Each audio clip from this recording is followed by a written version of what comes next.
मुंहिंजो नालो मोहम्मद अली आहे। समाजी लिहाज़ सां इलाही मुख़्तलिफ़ सारी तंज़ीमुनि सां वॉलंटियरिंग बि कमु कंदो आहियां।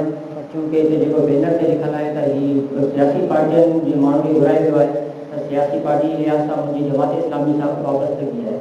त अॼु सुठे फोरम ते असांखे ॻाल्हाइण जो मौक़ो मिलियो आहे। त हुन में जेका बि दोस्त हिते करनाणी साहब हुजे त राशिद कुरैशी जेका दोस्त इलाही कुझु ॻाल्हाए विया, उन्हनि जे ॻाल्हाइण खां पोइ असांजो को अहिड़ो वाक़िया अख़्तियार कोन थो थिए त असां हुन में का नई शेयर कयूं। पर जीअं हिते वेठल इलाही कुझु दोस्तनि खे ख़बर आहे, पाण हिन प्रोग्राम में जेका ऑर्गेनाइज़र अथनि उन्हनि खे बि ख़बर आहे त गुज़िश्ता 8 महीने खां पंहिंजे हथ ते ब्लैक रिबन ॿधी करे ऐं तालीम जी बहाली जे लाइ एहतजाज करे रहियो आहियां। मूं इहो नारो हयो त सिंध जी तालीम जो क़तल थी वियो आहे ऐं जेसिताईं सिंध जी तालीम जो क़तलेआम बंदि कोन थींदो मुंहिंजे हथ ते काली सिया पटी बदल हूंदी। जो अॼु बि बदल आहे, पर इतिफ़ाक़ सां मूंखे जोड़ो बि कारो बदल आहे पायल आहे। तंहिं करे हाणे जेकॾहिं केरु माण्हू हीअ पटी मूंखां लाराए त भई पटी तव्हां खां लाहियो था, तव्हांजा मुतालबा कहिड़ा आहिनि, मुतालबा तव्हांजा पूरा करियो था, पटी तव्हांजी लारायूं था त मुंहिंजा मुतालबा आउं तव्हांजे साम्हूं रखां थो मुख़्तसर। मुंहिंजो पहिरीं मुतालबो आहे त पूरे सिंध ऐं ख़ुसूसन छटे में जेका बि बंदि पियल स्कूल आहिनि उन्हनि खे खोलियो वञे।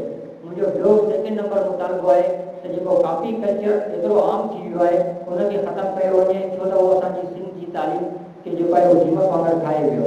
हुन खां पोइ मुंहिंजो टियों मुतालबो आहे त जेका गैर हाज़िर स्टाफ ऐं उस्ताद या टीचर जो नालो नथो वठां उहो मोहतरम क़ाबिल एतिराम आहिनि। मुंहिंजो ॿियो मुतालबो आहे त जेका गैर हाज़िर स्टाफ आहिनि उन्हनि खे जेको आहे उनजो एहतिसाब कयो वञे। जेका गुज़िश्ता 15-20 सालनि खां घर वेठे जिन्हनि पघारूं वरितियूं उनजो रिज़ल्ट इहो निकितो त अॼु सिंध ऐं छटे जी तालीम तबाह थी वई, इन्हनि जो एहतिसाब थिए।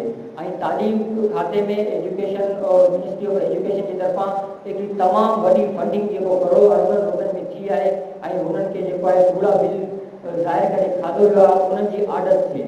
ऐं मुंहिंजो पंजो मुतालबो इहो आहे त यकसां तालीमी निज़ाम राइज थिए त जेको ग़रीब जो ॿारु आहे ऐं जेको DCA MN MP जो ॿारु आहे उहो हिकु जहिड़ी तालीम हासिलु कनि, उन्हनि जी तालीम में को फ़र्क़ु न हुजे। मुंहिंजो 6हों ऐं आख़िरी मुतालबो इहो आहे त हींअर जेको आहे बाज़ आलमी साज़िशन असांजे लिटरेचर मां इस्लामी मवाद खे कढे करे ऐं हुन में ॿियो गैर ज़रूरी मवाद शामिलु करे चुका आहे। असांखे वरी जेको आहे उहो इस्लामी मवाद जंहिंमें असांजे प्यारे नबी हज़रत मोहम्मद सल्लल्लाहु अलैहि वसल्लम जी सीरत जे मौजूद बि माइनस करे वियो, हुनजे बदिले जेको आहे मलाला यूसुफ़ज़ई जंहिंखे टॉपिक खे विधो वियो आहे त उन्हनि खे बहाल कयो वञे। त हाणे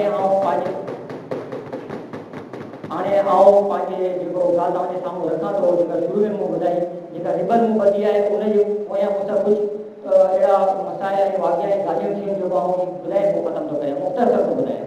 पहिरीं ॻाल्हि इहा त जॾहिं खां मुंहिंजी रिबन अप्लाई कई सभिनि खां पहिरीं मुंहिंजा जेका साफ़ी बिरादरी दोस्त आहिनि, चाहे असांजी प्रेस क्लब मकली जा हुजनि या चाहे प्रेस क्लब छटे जा अदा रशीद चाकरे वारा या जेका बि हुजनि, उन्हनि मूंखे न सिर्फ़ु एप्रिशिएट कयो आहे बल्कि मुंहिंजी वॾी सपोर्ट कई आहे।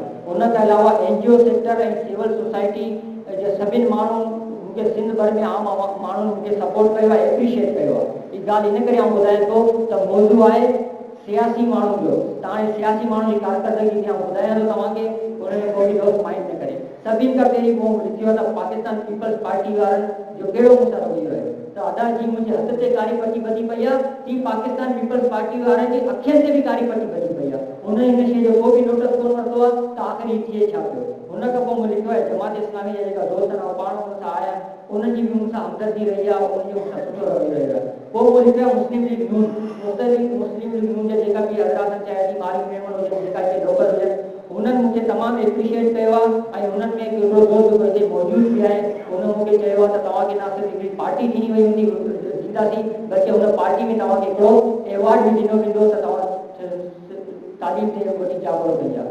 MGM जो हिकिड़ो दोस्त हिते मौजूदु आहे, हुनखे जॾहिं हिन शइ जी रिपोर्ट मिली हुन मूंखे चयो त तव्हांखे कराची वठी वञिबो ऐं हुते तव्हांखे पंहिंजे MN MPs सां मिलाइबो ऐं तव्हांजे हिन छटे जे केस ऐं मुतालबे खे सिंध असेंबली जे अंदरि रखियो वेंदो ऐं कोशिशि कंदासीं त तव्हांखे सिंध असेंबली जे अंदरि वठी वञो, उनजी महिरबानी।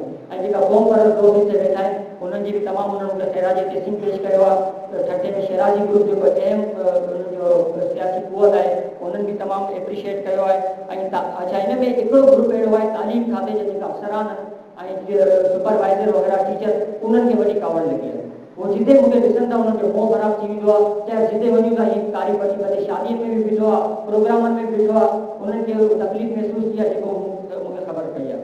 हाणे जेको आहे हुन में आख़िरी ॻाल्हि इहो कंदो त जिते मूं जॉब करियां थो वो माण्हू केॾी महिल जॾहिं के कामोरे के वॾे ऑफिसर सां मिलण वञनि था त पोइ मूंखे चयो था DC साहब सां मिलण वञी पिया तूं कारी पटी लाहे छॾ।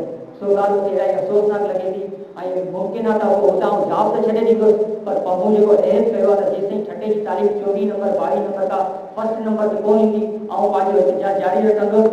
सर आसिफ आरिफ ख़ासि करे स्कूल जो विज़िट कयो पर हुन स्कूल खे हाईलाइट मूं ई कयो जेको साईं ॿुधाइण साईं खां विसरी वियो ऐं उहो स्कूल कीअं क़ाइमु थियो।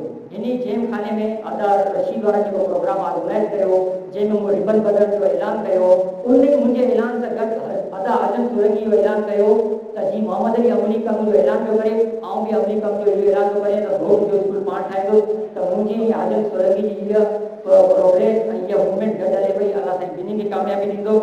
आख़िरी ॻाल्हि खां पोइ मुंहिंजी ॻाल्हि खतमु। 8 महीने खां हथ ते पटी एहतजाज करे पोइ कंहिं नोटिस कोन वरितो आहे। जेकॾहिं मूंखे साल कंप्लीट थी वियो ऐं कंहिं नोटिस न वरितो त आउं हिकिड़ो अलामती जनाज़ो ठाहे करे कराची में सिंध असम्बली जे अॻियां सरदरी कंदुसि ऐं आउं चवंदुसि जेसिताईं सिंध जी तालीम जो क़तलेआम बंदि कोन थींदो त हीउ जनाज़ो हिते पियो हूंदो ऐं हुते वेठो हूंदो। शुक्रिया।